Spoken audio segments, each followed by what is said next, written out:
Hello there, I hope you're well, and you're listening to Ebird Online. I'm here with the first part of my review of Before the 90 Days, Season 3, Episode 6, Secret, I've Got a Secret. And in the first part of my review, I'll be covering Angela and Michael, and Caesar and Maria. If you haven't listened to my channel before, welcome, and please don't forget to subscribe and don't forget to like the video. First up, Caesar and Maria. Interestingly enough, when they show us the picture of Caesar at the start of his section, they just put Caesar from Jacksonville. They don't even bother putting Maria on the screen at the same time as him, which they do with all the other couples. This tells me all I need to know. So we catch up with Caesar and is still in Mexico waiting for Maria. He's in his hotel room. He's purchased chocolates from the hotel, a massive rip-off, champagne from the hotel, an even bigger rip-off, all for Maria on the off chance she might arrive. Let's just hope his landlord isn't watching, otherwise he'll see exactly where all of his rent's gone. And Caesar may well find himself homeless, and is on the phone talking to his friend Jeremy.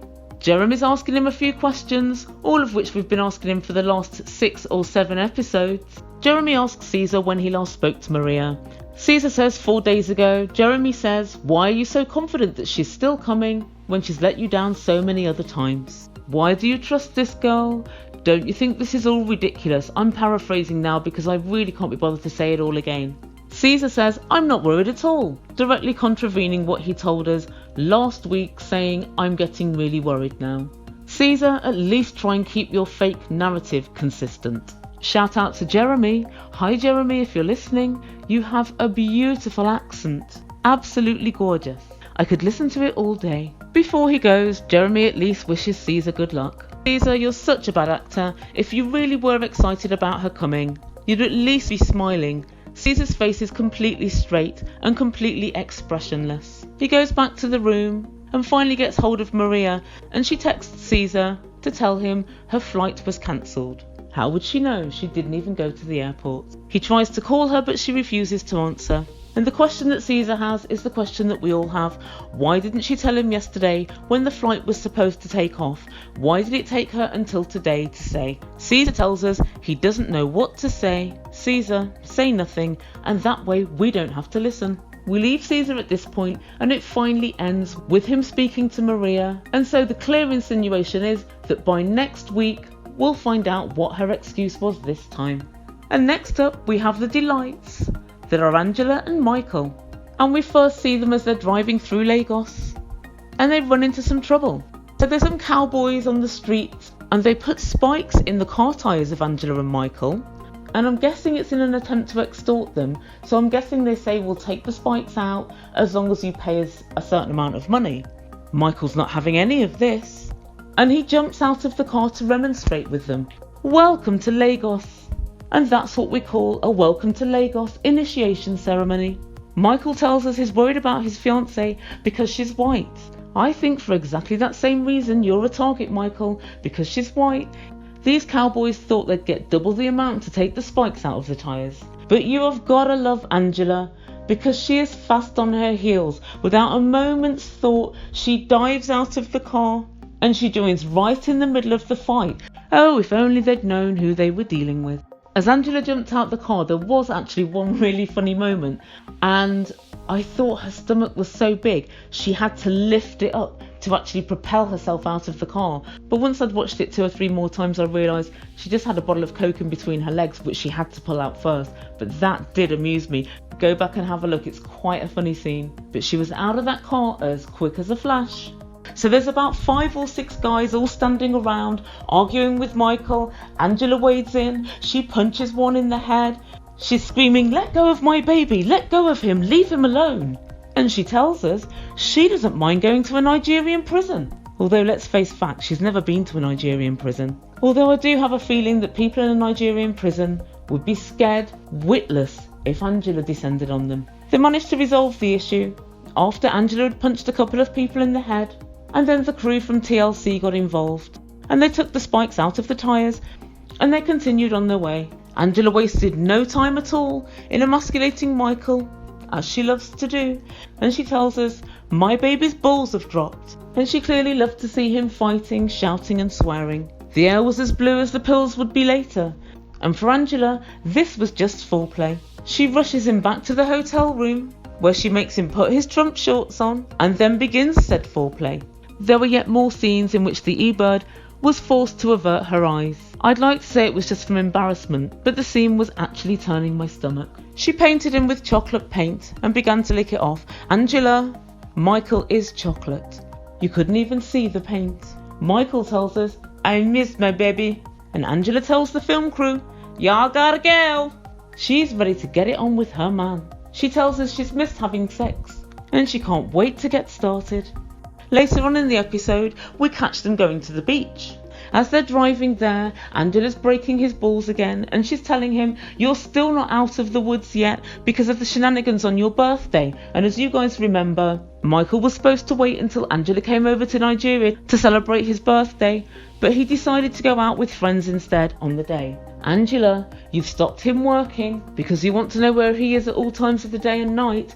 Did you also think he was just going to sit in all day on his own on his birthday? Come on now.